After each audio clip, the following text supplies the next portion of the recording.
Welcome to the Future of Teamwork podcast, where we explore cutting-edge strategies to keep teams human-centered, drive innovation, and empower you with the tools and insights needed to help your team excel and thrive in today's rapidly changing world. Your host is Dane Groeneveld, a seasoned expert with over 20 years of experience enhancing team dynamics and innovation. What happens when teams trade efficiency for creativity just long enough to discover better solutions? Today, Dane is joined by Jamie Woolf. Jamie brings decades of executive coaching and leadership development experience to her role as CEO of Creativity Partners, with a mission of using creative practices to develop extraordinary leaders. She spent 12 years at Pixar Animation Studio as the first director of culture. Together, they explore how tools like crayons, storytelling, and visual check-ins are helping even the most traditional teams build trust, collaborate more deeply, and solve problems more creatively. Jamie shares why introducing play into serious environments isn't about forced fun. It's about unlocking clarity, connection, and innovation. From the neuroscience of doodling to the value of generating questions before jumping to solutions, this conversation offers practical ways to bring more humanity and better outcomes into how your team works. So, teamwork makes the dream work, and we're here to inspire your next collaborative breakthrough. Gather your team or put on your headphones, and let's dive in together.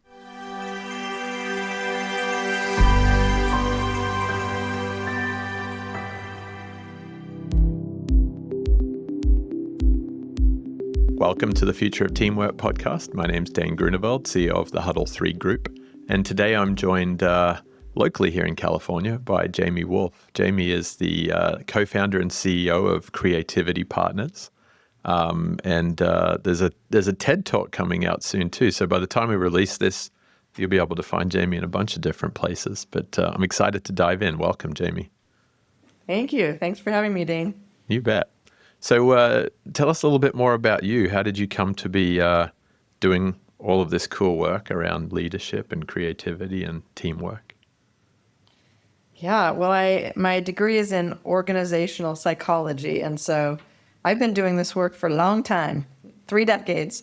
Yeah. And I started at Levi Strauss, so I worked in companies. I worked at the University of California, Berkeley for 10 years, running their internal training and organization development operation. Did freelance and then worked at Pixar for 12 years as their first director of culture. And from there, I just 2 years ago left to start my own company called Creativity Partners.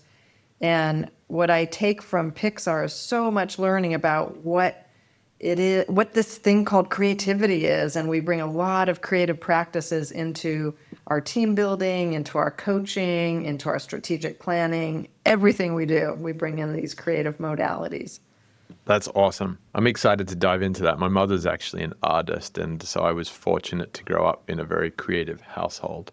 And my teammates will always laugh, that, and my wife for that matter, that if you give me a few colored markers and a whiteboard or a flip chart, that's my favorite place to be. So I love just the way you can create connection through it.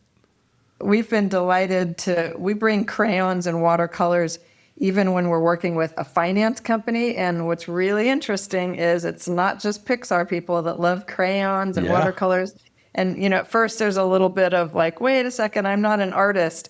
But then it's like, if you get rid of that critic and you just play, and it's not about creating art, it's just about playing, the energy in the room just gets electric. It's like, I think we all have this yearning, this appetite to play a little more, to be creative. Yeah. It's interesting. Play as a word has been a big focus for me over the last, few months, few years, to be honest. But you don't see a lot in literature around leadership and teamwork on the topic of play. Yeah, there's a little bit, and I think there's a lot now around spaciousness, and that we are over-indexed on efficiency and profit. And one of the things that I learned at Pixar is when you're generating ideas, you need spaciousness, and you need to not think from an efficiency mindset or a profit mindset. Yeah. And so, for example, when the story team is coming up with story ideas, Ed Catmull, the former president of Pixar, would always say, we are not thinking about profit or if this is going to land, for in the theaters. It's like, no, this is about wild, crazy, quirky, and go wild.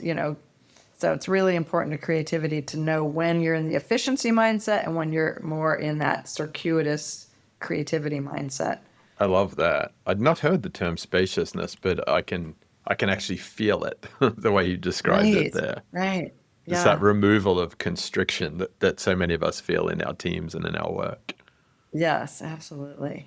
That's very There's cool. this great TED talk by Ashley Whelans out of Harvard, and it's about time poverty. And she opens up with, I can tell that you're all poor, and I don't even need to look at your bank account. That's- Oh, I love that. And it's so true. One of my good friends, Eric, whenever we're talking about something, and I'm like, I don't really have time to do that. I wish I could do it. And he's like, no, you just don't make time for it. that's right. And it's so much Right. in our control and influence if we can create some of that safety on our team, psychological safety and otherwise, to actually have that spaciousness. Yeah, yeah. Especially in this country, there's just this running around and the treadmill and Ah, whack-a-mole, and we don't pause and kind of look at what are we doing, what are we solving for, asking all these key questions. yeah. And instead, we do end up wasting a lot of time with that efficiency mindset. Yeah, I think the Japanese culture suffers similarly. I've got a number of Yeah, friends working in yeah, businesses over there. yeah, And as much as they've had some brilliant innovations at time, I think the the weight of that efficiency mindset, it drains energy on teams, and that's not fun all of the time. no, it really isn't. It's such a paradox because that's not the way to productivity. No, no, that's it. So as you think about bringing creativity into, let's use that example you touched on earlier, a group of finance people. How does that land? How do you get people to actually turn up to a meeting ready? Are you surprising them? Are you saying, hey, we're going to be going on a journey that's going to be a little bit different? I'm fascinated by that. It is important to create some context so it doesn't look like forced fun or gratuitous, art lessons. That there's a connection with what we're doing here. So, for example, we just did a big workshop with a finance team, and the CFO happens to be a very creative person. He writes and he plays guitar, so he was Wow. receptive to the way that we work. And we brought in stories about finance people like AP Giannini, who founded Bank of America, and how creative he was, what a visionary he was.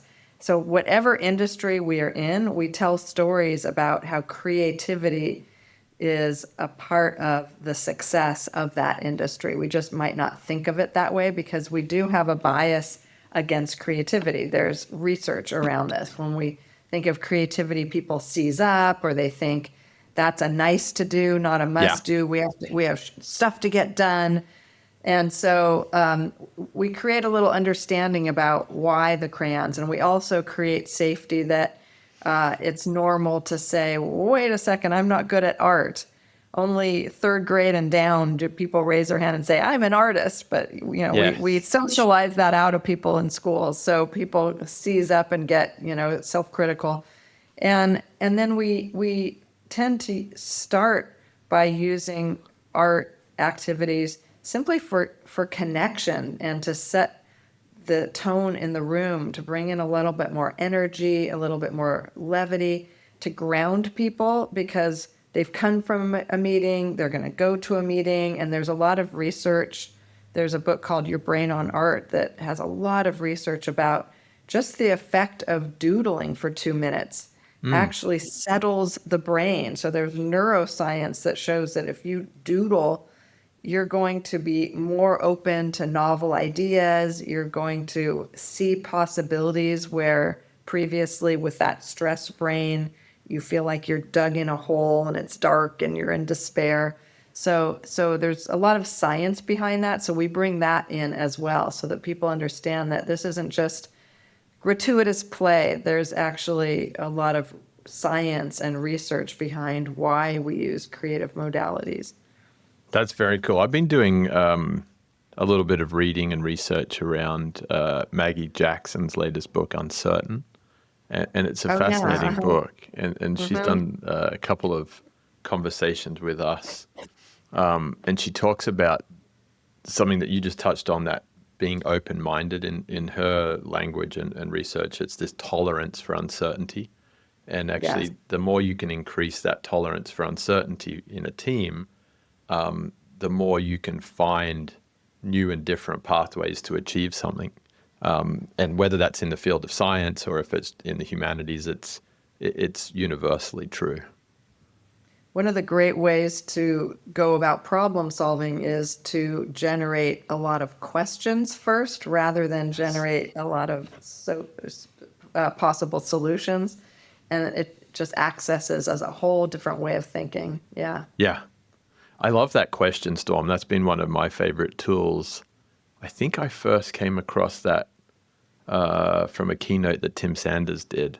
And Okay. he was actually talking about, I think it may have even come out of the Toy Story movie, Oh, where yeah? he was referencing it. So kind of from the world that you've come from with Pixar there. And what I liked about what you just touched on there with this questions is, in a brainstorm, someone puts an idea up and the team is programmed to say, I like it or I don't like it, right? Right. Where when you throw a question up, for some reason people aren't immediately jumping in to say, oh, that's not a question that warrants attention, or here's how you should answer it. There's something safe about just throwing questions down in list form and not having to go any further. Exactly. Yeah. That's fun.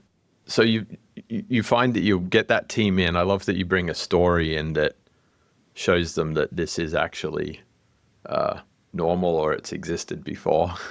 That Right. they're not entirely unique in bringing creativity into play. And what tends to happen next there, Jamie, when you've got this group of people, getting into your creative exercises? It depends on what they have asked for. So we meet people where they are. So, for example, if they're asking for strategic planning, we want to make sure that we understand what they want to come away with. Our way of getting there might be through creative activities, but our deliverable might be a strategic plan. It might be identifying 3 highest priorities for the team. It might be identifying how to bring creative practices into their meetings so that their meetings are more productive. It might be around being more collaborative and breaking open the silos. Yeah. So every single program or workshop we do is completely different and customized to what the needs of the organization. We have 2 things we use a lot. One is a culture team assessment. So we do pre-work where the entire team, if it's small enough, if it's not like 100 people, we provide a profile of what we call the fragilities are, where the team might be weak, fragile, Yeah. and some of the things they might be inadvertently doing that's undermining creativity, that's undermining accountability, that's undermining collaboration, that's undermining trust and connection, resilience. And then we have them prioritize where they feel the most pain, where they really feel like this matters, and we want to dig in. Because a lot of times we're brought in and the presenting problem might be, we have infighting, but what's at the root of it is Yes. very different. So we don't want to be chasing symptoms. We don't want to waste their time, their money, our time. So this diagnostic is really good at accelerating that process of identifying the root cause. And then we design with that in mind. Perfect. And is that a in-house proprietary culture team assessment that you've all built? Yeah. Great. Great. I love that you touch on not chasing symptoms, because I think going back to that efficiency mindset, as leaders of teams will often just jump to, hey, here's my problem, I just need to fix that problem. And if you Right. don't go out and explore those root causes, then actually you can compound those problems. You can just add fuel to the fire, I've seen in many cases. Right. Or people get frustrated and demoralized because, for example, the problem we get a lot is people aren't getting along. There's a lot of conflict on the team. Well, why is there a lot of conflict on the team? So we have this triangle model where the infighting and relationship problems is actually at the bottom of the triangle. At the top is, are we clear on where we're going? Yeah. Because once you're clear on where you're going, that solves for a lot of the stepping on people's toes, lack of role clarity, lack of confusion around, what you're doing. And Yeah. now everybody's clear on, okay, we're heading in this direction together. Yeah, I haven't tried the platform yet, but a past guest talked to me about a platform called Talentism, and it was Alex Draper, I believe, and Alex was saying that the cool thing that Talentism does is you deploy it in your business, and it helps you find those points of confusion, because often where the tension is on teams is around confusion, and the antidote is bringing clarity to that particular point. Yeah, So love that. it is Yeah. fascinating. At the same time, I wonder often, do we go around using a lot of our energy to solve for those confusion points, but are we at risk of not paying enough attention to where the really positive energy is coming from? So, Right, in because we your want to leverage experience, those. yeah, Yeah, where are the bright spots? Because how can we get more of that? And it's yes, also so much more energizing, right? To think about all the things that we're doing well. So on our assessment, there's you can very clearly see what the strengths are. And we talk about, okay, how are you leveraging that? How are you optimizing that? And how are you seeing that so that you're not just seeing all of the problems, you're remembering that there's so much that's working on this team. So I completely agree. yeah. When you see that, Jamie, are you tending to see strengths within a team, or are you seeing themes of strengths across multiple teams in an organization? Like, how do you tend to experience that? Yeah. We see it more often within teams and less often between teams. Mm, There's so often silos and people don't know how to collaborate across functions. And so we do spend a lot of our time bringing functions together and yeah. slowing down their pipeline, if you will, so that they can look at where the handoffs are, where the intersections are, where the points of confusion are. And Yes. clearing that up then creates cross-functional integration. Yeah. I can see that, and that's probably where I would have guessed it to be, just given that you know everyone seems to be so task oriented these days, or task overloaded, depending on how you look at it, that often those handoffs and those human connections and those moments of curiosity just aren't happening. And again, with that triangle model, what is this department heading toward? What is this department heading toward? So if you get, team X is going in a different direction than team Y, then that's necessary to solve for, because now we're at Yes. cross purposes. So no wonder there was a lot of infighting. So how can we operate at that level of what we're trying to achieve and start to look at what the business needs are? I love that you tie it back to business needs, because that story there reminds me of a time when I was working in a company that was driving hard on dollar cost efficiencies. So we were offshoring a lot of services, but we were a people business. So some of the functions that we were offshoring meant that there was a poor employee experience as a result.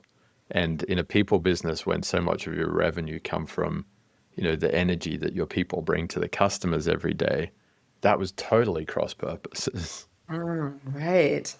And that's the thing about layoffs too, Yeah. that people are so quick to jump to that conclusion. We need to lay off. And then there's such a morale issue Yeah. with the survivors and the fear that's created. And I think people maybe need to pause a little longer before they jump to that conclusion, because the repercussions are long and deep. Yeah. Yeah, they are. Just the lack of trust and the fear. I think fear becomes such a big driver of activity in businesses that have gone through, big layoffs and rifts. Right. If, let's say, you were not able to get to a customer soon enough to delay or pause or be more thoughtful on the riff, and you turned up 3 months later, and you've got some of the PTSD to be dealing with, what would you be starting with, particularly thinking about these tools that you have around creativity and connection, would there be a particular exercise or a particular group of people that you'd like to bring into a room in an organization to just start, finding that pain and solving for it? Yeah. Yeah, I think that the safety is often in the interconnectedness, finding ways for, again, spaciousness for people who are remaining to connect and remember that we're two humans coming together. We're 10 humans coming together and we have shared stories, and to not move people too fast out of the grief, out of the survivor's guilt, and just, it's not like leaders have to solve for that. They don't have to fix that. All they need to do is validate that. And in validating that, people feel heard, they start to build back the trust. But, there's a different arc depending on how long people have been in the company, depending on Yeah. so many things. So there's just I think a lack of true listening and curiosity about, tell me more about what you're feeling, because I think some leaders are afraid they'll open up a can of worms that they won't be able to close down. But there's something so nice about the curiosity of, tell me more about how you're feeling, and, what kind of fears are coming up for you? Yeah. Well, I feel like maybe I'll be next. Yeah, that's understandable. And maybe there's a way to assuage that anxiety. Maybe there's not, but let's just let that be, so that Yeah. and that's the best thing you can do for building trust, is to simply be curious and listen, truly listen. I love that. I had Oscar Trimboli on the show the other day. He authored How to Listen, the book, and Yeah, I've he's heard the he's name. phenomenal in this space. And he talked about what you've Well, just yeah, I touched was on. on his podcast. That's why I recognize There his you name. go. Yeah. And he touched on this whole importance of people being heard, seen, and valued, Yes. and addressing the emotions. And I felt immediately guilty because I've been through, riffs and through acquisitions where, you know, common logic, which maybe is too logical and not emotional enough, is like, let's tell everyone a great story about what the future is going to hold and what we're working for and that the pain's worth it. And Yeah. you're going way out there and they're feeling even more miserable, that they're almost feeling guilty and ashamed that they feel this way because you haven't validated or created that spaciousness, which is fascinating. So I think there's definitely a huge energy that can be created by just being human in that moment, being connected to the Yeah. grief or whatever other emotion it is. The best way to persuade is to build relationships. Yeah. And that's not necessarily a skill that we've cultivated overly well, I would say, in the last decade or so with technology and remote work and the pandemic. We've actually become, I would say, Right. less good at those practices. And even in school, we're taught, do your homework, get the data, put the PowerPoints up. Like, if you've done your homework, you'll have all the selling points. When really, at the end of the day, it is so much about building relationships and asking questions and Yeah.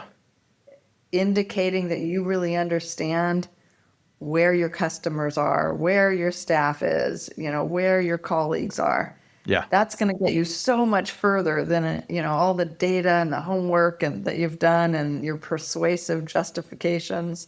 Yeah. Yeah, oh, definitely. Checking in is such a lost art form in that setting because we have one-on-one meetings where we often come in and talk about productivity, but we're not great at just checking in on, where their energy levels are and how they're feeling and what may be causing that fear or anxiety on any given day. Yeah, and even the most rigorous companies, you can always spend 5 minutes just checking in and being Yeah. human. Yeah. Have you got any cool creative or art-based check-in tools that you like to leave with leaders? When we're in person, there's a really cool one where it's called visual conversations. And we sit around a table and whoever is across from you is your partner. And we have a visual conversation where one person draws a line that connects the two, and then the other person draws a line. It might be a squiggle, it might be a shape, it might be a sun, and suddenly you're creating, without words, a doodle, and it's very grounding and very connecting, and there's no words. And then the richness comes in debriefing, and people invariably feel like there was playfulness and connection and even insights about collaboration. Like, I was afraid that I was going to mess up your line, or I wanted to echo your line, or I wanted to try something completely different. And then I was worried that maybe you wouldn't like what I did. And like, just with a simple exercise, of course, it's always in the debrief that you come to all sorts of deeper insights. Oh, yeah. That sounds fun. And that's just a few minutes. It's 2 minutes. Yeah. Yeah. That sounds very cool. And sometimes I do that one-on-one with my coaching clients, just because they tend to be in the workplace and they have so much on their mind. And instead of meditating or just casting your eyes down and doing, a simple mindfulness exercise, I just take out the watercolors and or crayons, and we just do the back and forth quiet drawing with no words, because I think it takes the pressure off, and we tend to get so verbal and we're so cerebral, and this drops us into a more emotional place of connection, and it's so easy. I really like that shift from cerebral to emotion based, because the meetings that I find myself most frustrated in, and meetings are, you could do a whole podcast on just that topic, but it is when everyone's really charged up and they want to talk through and explore all of these things, and everyone's so excited for what could be, but we almost talk over and past each other. So it's like, how do you bring people back to just the essence of the room before you get into some of that stuff? It feels like a good tone set. So continuing on down that line of visual conversation, you mentioned when you're in person. Have you played with, or is it possible to use some of these online tools like a mural or a Miro to start doing something similar if you've got people on different sides of the world? Yeah, I've done more, less mural and technological. I like the visceral, using paper and pen. And so in Zoom calls, sometimes we'll say, make sure you bring some crayons or markers and a piece of paper. And sometimes I might say, draw how you're feeling. Let's just do a quick check-in, your emotional temperature, draw how you're feeling. And it doesn't need to be representative of anything. It could just be scribbles. It can be colors that are representing how you're feeling. And then you might just, show it on the screen. Nice. And then have people who want to talk about it. And, lately there's been like, here's a lot of sunshine and here's a black blotch and this is my anxiety. And so right from the start, you're allowing people to be real with where they are, what they're feeling, and be connecting on a human level, rather than, okay, here's our agenda, let's jump in. Yeah, I think that's very interesting. I think that's something I would like to see more of in business meetings, because I think I've certainly fallen foul of this, they can get stuck in this mode of, well, do I come in and build human connection to begin with, and get dragged down a rabbit hole of conversation around family or health or politics or wherever that might go, and then I lose time. So I'm worried about that. There's an anxiety there. Or do I get straight into business and knock out what I want to do, so I've got time at the end to connect? But then I feel like I'm not paying homage to the other human or other humans that are in the room. So it's finding those little ways of kickstarting and grounding, I think, fairly accessible, fairly applicable across organizations. And it doesn't have to take very long. It's funny, when I was at Pixar toward the beginning of my tenure there, they asked me to design a class on running good meetings. And so I came up with curriculum that was related to the kind of meetings I had been running previous in companies and Fortune 500 type of companies. And they almost laughed me out of the room. They're like, this will never work at Pixar. And I'll tell you, Pixar is deadline driven. It is pressure filled. There's millions of dollars riding on these films being successful. So it is rigorous. But if someone was coming into the meetings and just peeking in, they would think this is so playful and, people are having Interesting. so much fun. It's part of every single meeting that there's like a question people will talk about, or a stupid video, or something funny that happened to them. There's a lot of laughter and there's a lot of personality in the room. Yeah. But then after 5 minutes, okay, let's get to it. So it doesn't have to go on and on. You have to know how to run a team meeting so that you say, okay, now let's dig in. But I came to really appreciate that way of starting meetings. I like it. When I worked a lot in the oil and gas industry, we would start meetings with the safety moment. You'd often designate someone to kick off the safety moment. Maybe it was a story about a safety moment at home on the weekend. Maybe it was a video. Maybe it was actually something more of like hey, here's a sign, and this is what that sign means if you see it in the field. A little bit more show and tell. I love that. But it was Smart. it was nicely contained, and it sounds like Yeah. that's what you were all doing there at Pixar, is creating that fun and play in a contained way. Yeah. You could do a lightning round where everybody Yeah. just answers very briefly a question. So many things. Yeah, that's super cool. That's super cool. So, as you continue to think about this kind of anxiety and low connection challenge that we're seeing across so many teams, what are you drawn to right now as far as levels of a business to be coming in and making change within, time of year? I mean, there's a lot of leaders out there that are overwhelmed. Is this something that they can delegate, or does it need to come down from the top? I'm just fascinated about good entry points for bringing this type of thinking and practice. Yeah. It is. I won't lie. It is difficult because when we first started, we led with, we bring creativity into your company. And we got so many people saying, we don't have the time. And then I did a deep dive into the bias, the documented bias about even the word creativity. It's like, we don't have time. Creativity is about solving problems. That's all it is. It's about solving problems, because anything that you're creating that doesn't yet exist is creativity. So we stopped using the word and we just said, we're from Pixar, Yes. we base a lot of what we do on what we've learned with the rigor of making successful movie after successful movie. And we would focus more on what outcomes they're looking for, and we would sneak in the creativity. Yeah. Now that we have kind of a following of the kind of, diversity of businesses that enjoy our way of facilitating an offsite meeting, for example, we can bring it in. We can lead with, we use creative practices to build extraordinary cultures, or to strengthen leaders in a company, or to strengthen the way you're running your team. So we actually lead now with creative practices.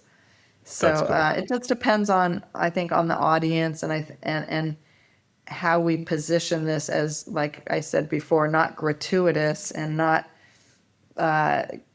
just play for play's sake, but Yeah. there's scientific rigor to this, and it is connected to better outcomes. So I'm kind of drawing a Venn diagram here. There's like business outcome, team objective, and then there's this whole concept of like creativity equals problem solving. And Just then this, by way of example about that, I was just doing a workshop with a group of CEOs at UC Berkeley's Haas School of Business. And we had a roundtable group of CEOs, and they were trying to think their way through problems. They were talking with each other about their problems. And then we said, okay, time out. Now we want you to draw your problem. And if you want to, you can also draw what it looks like around what the future might look like, kind of the ideal future. But first, just like spend some time drawing your problem. And they showed their drawings, and then they got into small groups and started talking about their drawings.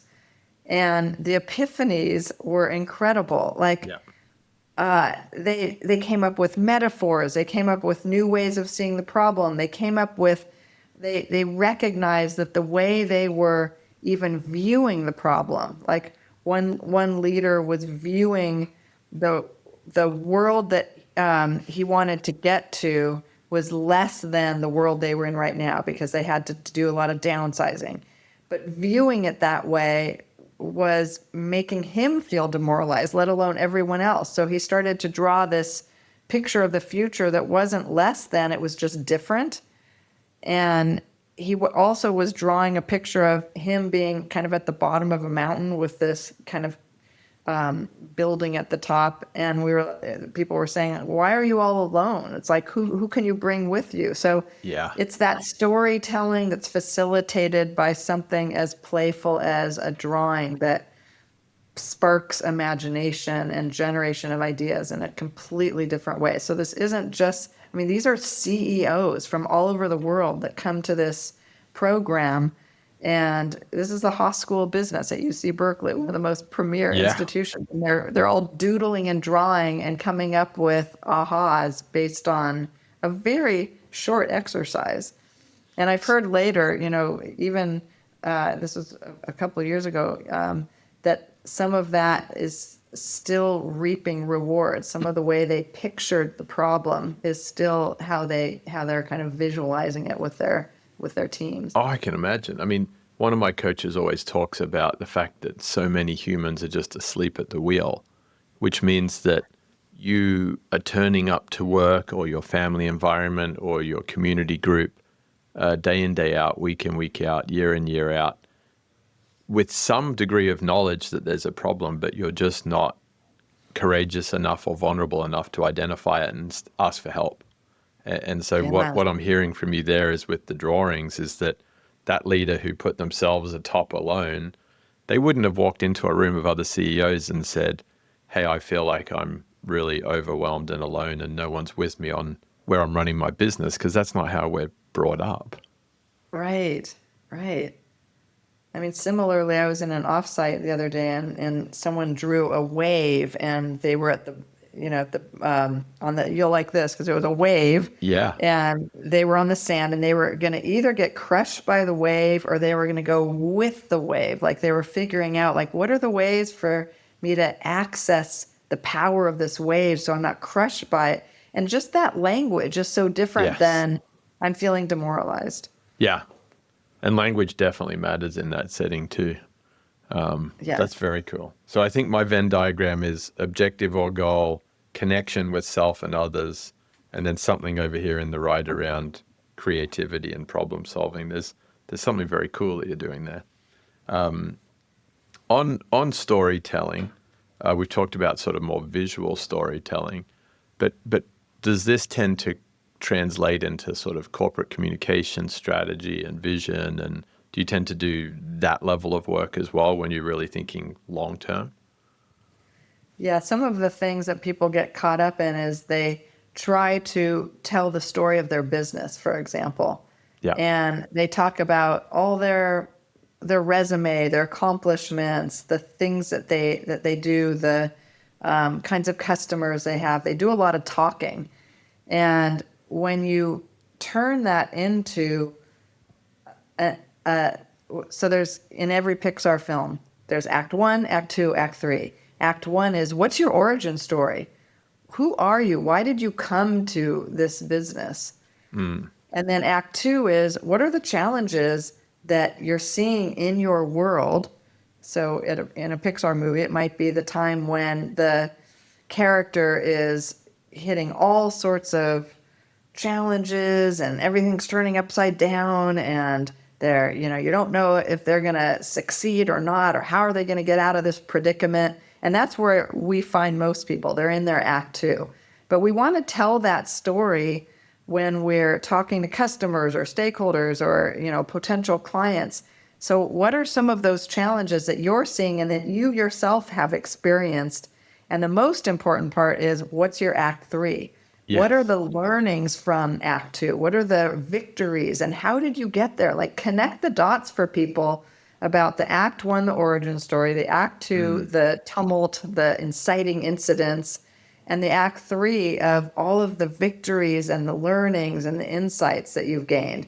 There's a reason those three acts are the basis of every movie, every Play. play, every Yeah. novel. Like, that works. And yet we kind of forget that and we just talk at people. Yeah. I find that fascinating because we did some work the other day with the team and we realized that, to put it in your language, the team was jumping act one, act two, act one, act two, act one, act two, and they never stopped and paused and considered the victory or the learning. Yes. And so it created some duplication, some churn, some burnout. But I wonder, in that particular setting, we simplified it to, hey, you guys just need to spend a little bit more time celebrating what you've achieved Yeah. and stop always Hmm. looking at the gap. Right. But I wonder, there's probably even more to be had from doing a bit more Act Three storytelling in the wider Yeah. org from that.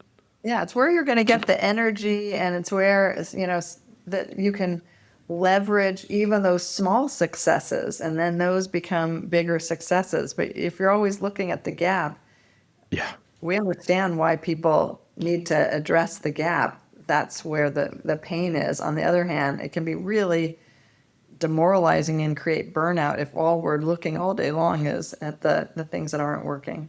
yeah. And from a human growth, flourishing, reskilling, upskilling perspective, I would have to believe that doing more Act Three storytelling allows you to create affirmation and confidence for those existing team members to grow. And whether that's getting feedback or getting applause and being asked to do more versus, just continually bringing in new members, new Act Ones. Right.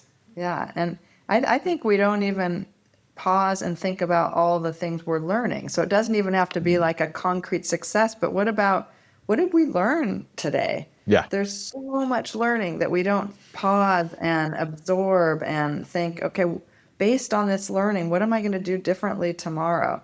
And these happen multiple times every day, and yet we don't pause to think about them as learnings, and therefore we don't translate them into greater success. Yeah.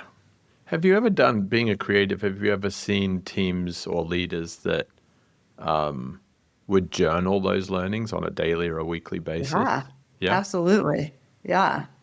I think when I actually wrote an article about this when I built this learning organization within Pixar around leadership development. They didn't have that when I first came. They had Pixar University, but it was Mm. all kind of pull-out programs, like go to a workshop and learn the technology or learn how to tell stories. Yeah. And they didn't have anything for leaders. But I started to get them to think more expansively about, look at all the learning that's happening when you're in the brain trust or when you're in what they call dailies, where every day they're showing their work to the director, and capture those learnings and Mm. talk to each other about those learnings, about the feedback you got on the shot that you just showed to the director. The learning isn't just in the classroom. In fact, the best learning isn't in the classroom. It's embedded in the daily work. That's very cool. It actually reminds me, we were working with Michael Ioff recently, who's founded a business called Arist, which is kind of a futuristic learning delivery platform using AI. And his team are all showing that Gen Z really want to be served their learning in the flow of their work, Yeah. which is very much what you've just described there, with that individual sharing the shot with the director, and it all happens right there and then. And actually, the rest of us generations, millennials, X boomers, etc., we're actually mimicking Gen Z. So we all now want to be accessing our learning and development in small pieces right when we need it, so that we can, Right. get it, apply it, learn from it, and kind of keep doing these little feedback loops. Yes, yeah. And we have to develop different muscles and different ways of paying attention Yeah, so that we reap the rewards of all the learning that's happening all the time. absolutely. And it goes to show you that the ideation and the learning has value in itself, not just the business outcome sometimes too. Yes, so true. This has been really cool, Jamie. We're right up on time already. We've flown through a conversation. I'm excited to get out there and try some of these practices, and I'm sure a number of our listeners will be too. So, from everything that we've covered, from you know, overcoming that creativity bias and showing people that creativity actually has been foundational in so many different industries, pathways, and people's lives. Moving into the clarity and not chasing symptoms, really getting clear on where the opportunities are to do something different, I thought was very cool. I love the piece that you talked about around creating spaciousness around feelings and emotions on teams when they're going through change. The visual conversation's super cool too. Just getting leaders and the way that you explained that CEO group to use pictures and drawings to connect with each other and connect with truths that they may be afraid of sharing. And then these 3 acts, the story. There's so much good stuff there. If any of our listeners want to connect and engage and learn more, where do they best find you? We are at creativity-partners.com. And yeah, we love having conversations with people from different industries. And just, even if you want to reach out and talk about what's plaguing you, or you want to follow up on this conversation, we're always happy to talk. That's awesome. And the TED Talk that's coming out, where should they be looking? What's the title there? The title is When Good People Become Bad Bosses. And it's about how leaders don't fail because they don't have the skills and intelligence. They fail because when we rise to positions of power, we lose sight of power advantage or power blindness and our effect on others. That's neat. Well, I'll be looking forward to seeing that when it goes live too. But I've really enjoyed the conversation. I have too, Dane. Thank you so much. Thanks, Jamie. Thank you for joining us. Remember that by embracing vulnerability, trusting our intuition, and approaching challenges with compassion, we not only strengthen our teams, but also pave the way for a future where collaboration thrives. If you're hungry for more insights, strategies, and research on collaboration, head over to thefutureofteamwork.com. There, you can join our mailing list to stay updated with the latest episodes and get access to exclusive content tailored to make your team thrive. Together, we can build the future of teamwork. Until next time.